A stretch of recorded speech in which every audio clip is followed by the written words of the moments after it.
Stop everything, because this is not a fairy tale, this is a locked file story. A name, a dossier, a silence so loud it rattles palace walls. For years, something sat sealed and untouched while the world clapped at a royal wedding. And now cracks are forming. Because whispers don't die inside intelligence buildings, they wait. Here's the core of it. Long before vows were exchanged, a file existed. Not a scrapbook.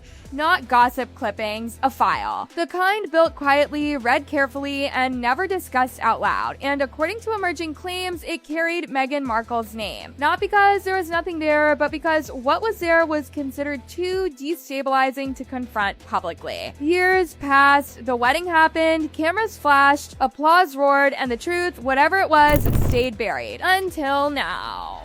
Because the story didn't resurface through tabloids, it didn't leak through paparazzi lenses, it slipped out from behind prison walls. A woman with nothing left to lose. A sentence measured in decades, a history written inside elite shadows. From a floor to cell, she spoke a name and hinted she still held something from long ago. A document, a CV, not the glossy version, not the interview-approved timeline. A private record from Hollywood's back channels. The years that were never explained. The years that didn't make sense. And when someone like that speaks, it's never random. It's transactional. The years in question, always the quietest. Soft explanations, small roles, hard work, hope. But the images from that era told a louder story. Mediterranean yachts, Monaco sunsets, private gatherings, so exclusive, even rising stars couldn't wander in. The question was never judgment. It was logistics. How did she afford it? Who opened those doors? Who issued those invitations? According to the whispers, the document lists events attended, introductions arranged, trips taken, names crossed, access granted, a map of movement through elite circles, circles controlled with precision by people who understood power as currency. If that document exists, it doesn't accuse. It contextualizes. And context is dangerous because this wasn't luck, it was orbit. People who've studied those circles recognize the pattern immediately. The sudden appearances, the right rooms, the right faces, the kind of proximity that doesn't happen without approval. Photographers remembered her presence, social gatekeepers recalled her ease. This wasn't stumbling upward, this was navigation. And here's where the story shifts from Hollywood to something colder. When Meghan stepped toward the royal aisle, she didn't just become a bride, she became a national security subject. That's not romance, that's protocol. Every background is examined. Every unexplained gap is traced. Every unusual connection is noted. So the file was opened, the quiet years were reviewed, the travel, the associations, the invitations that didn't align with a struggling actor narrative. According to later whispers, a dossier was compiled. Thick, sealed, serious enough to raise concern. And that word matters because intelligence agencies don't use it lightly. Concern means patterns. It means unanswered questions. It means alarms that don't scream but don't shut off either. And yet, nothing stopped the wedding. Not the dossier. Not the concerns. Not the patterns observed by people trained to see risk before it enters palace gates. So the silence became the story. Years later, when prison-born allegations detonated publicly, there were 100 ways to shut them down. One sentence would have done it. A firm denial, a reminder of vetting, a calm dismissal. But there was nothing. No statement, no reassurance, just stillness. And that stillness was deliberate because speaking would force a choice. Reveal what was found or admit it was ignored.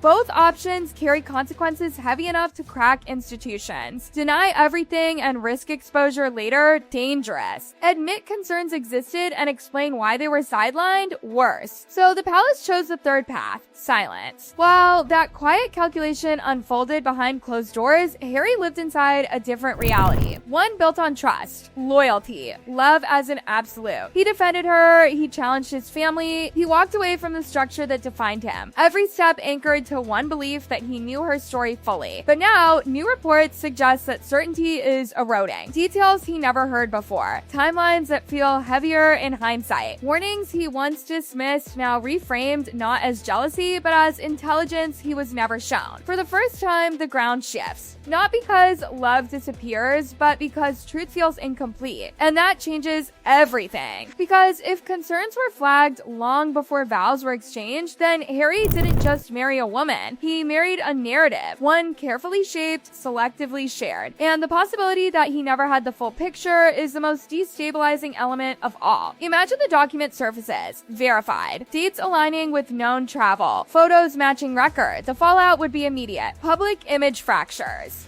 Brands retreat. Narratives collapse. The palace faces questions it avoided for years. And Harry is left confronting the cost of decisions made on partial truth. This isn't about guilt, it's about knowledge. Who knew what and when? And here's the final pressure point. A prisoner with time and secrets is dangerous. Time is currency. Secrets are leverage. And information only becomes valuable when it leads somewhere. That's why these claims matter. Not because they're proven, but because the person making them believes they can be. Strip this story to its core and one question remains, unanswered and unresolved. What did intelligence discover, and why was the world never told? Secrets don't expire, files don't forget, and silence doesn't last forever. Now, understand this, stories like this don't explode all at once. They bleed, slowly, quietly, until one day the pressure becomes impossible to contain. Because the most dangerous thing in this entire saga is not the allegation.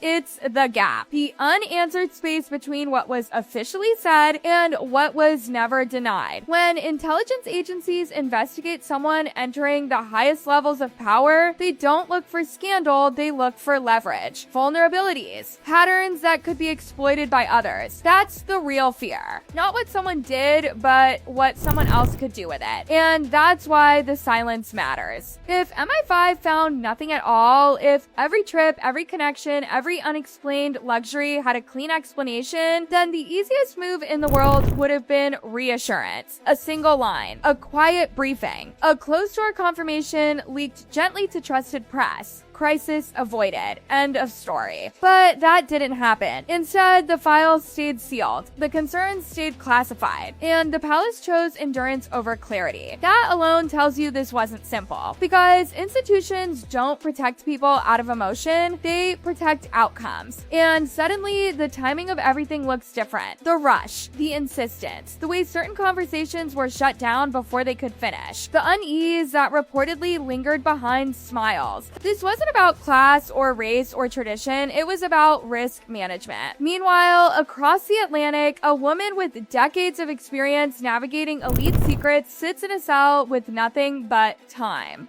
And people forget she didn't survive that world by guessing, she survived by remembering, by documenting, by keeping records when others relied on memory. That's what makes the alleged CV so unsettling. Not as gossip, but as structure. Dates, names, overlaps. A paper trail that connects social appearances to opportunities that don't normally arrive without sponsorship. The kind of sponsorship that always expects discretion in return. And here's the part that sends chills through establishment circles. If such a document exists, it wouldn't just implicate one person's past. It would implicate a system that allowed it, ignored it, or quietly benefited from it. Which is why no one is rushing to pull the thread. Because once pulled, it doesn't stop at Hollywood.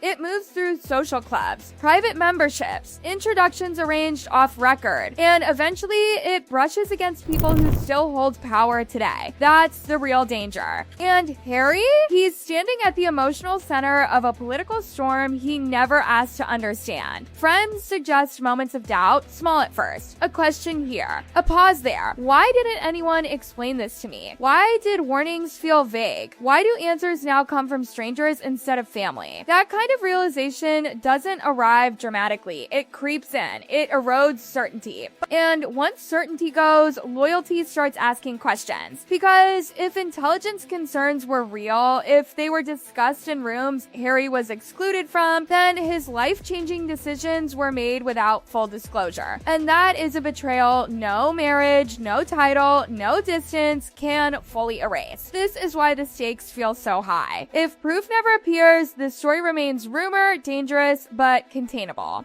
Time passes, attention shifts, silence wins. But if proof does appear, even partially, even indirectly corroborated, then everything reopens. The narrative of resilience collapses under scrutiny. The palace's judgment is questioned, intelligence oversight becomes a public issue. And Harry is left facing the possibility that the truth he defended was incomplete from the start. And here's the final unavoidable truth. Intelligence files don't disappear. They get reclassified. They get revisited. They get reopened when political climates change, when leverage shifts, when silence is no longer the safest option. And prisoners don't speak without reason. A woman serving decades doesn't trade fantasy. She trades value. And value only exists when someone somewhere is afraid of what comes next. So the world waits, not for accusations, not for denial, but for the one thing that ends speculation forever: evidence. Until then, the question hangs in the air, heavier with each passing day. What did MI5 see? Why was the warning never public? And how much of this story was decided long before the wedding bells rang? Because fairy tales don't need locked files, and truths don't require this much silence.